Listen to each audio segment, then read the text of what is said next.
Hello friends जैसा कि आपको पता है हमारा लूसेंट जी के बुक का सॉल्यूशन चल रहा है। और फ्रेंड उसमें हम जो आर्थिक विज्ञान है यानी कि इंडियन इकोनॉमिक्स के बारे में हम पढ़ रहे थे। और फ्रेंड उसमें हम पंचवर्षीय योजना के बारे में पढ़ रहे थे। फ्रेंड मैंने आपको 3 पंचवर्षीय योजना के बारे में बता दिया था और उसके बाद जो पहला अवकाश काल लगता है वो भी मैंने आपको पढ़ा दिया था।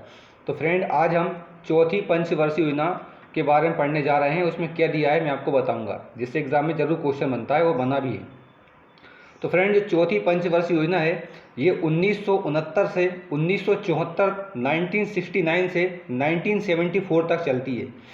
फ्रेंड चौथी पंचवर्षीय योजना का जो वो फॉर्मूला था, वह जो मॉडल था उसका नाम था DR गाडगिल मॉडल। ध्यान रखना आप, DR गाडगिल मॉडल पर आधारित थी चौथी पंचवर्षीय योजना।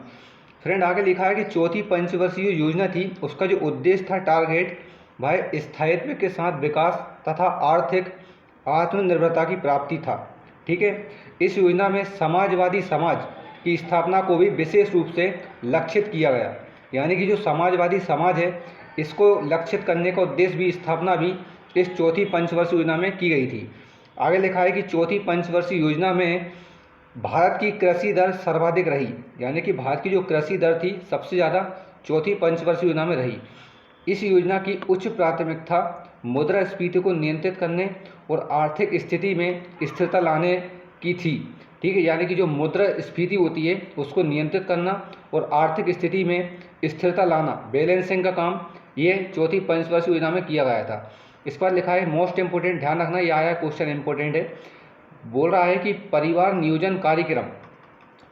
नियोजन कार्यक्रम इसी चौथी पंचवर्षीय योजना में लागू किया गया था, ये आपको ध्यान रखना है। आगे लिखा है इस योजना में क्षेत्रीय विषमता दूर करने के उद्देश्य से विकास केंद्र उपागम की शुरुआत की गई।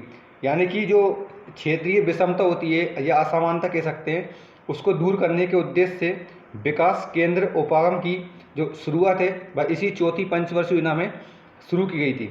इस पर लिखा है कि संसाधन आधारित कार्यक्रम, समस्या आधारित कार्यक्रम, लक्षित समूह उपागम, प्रोत्साहन दृष्टिकोण और व्यापक क्षेत्र उपागम सभी आदि विकास केंद्र उपगम इस उपागम के घटक थे। लिखा है कि विकास केंद्र उपागम पर विशेष बल पांचवी योजना में दिया गया।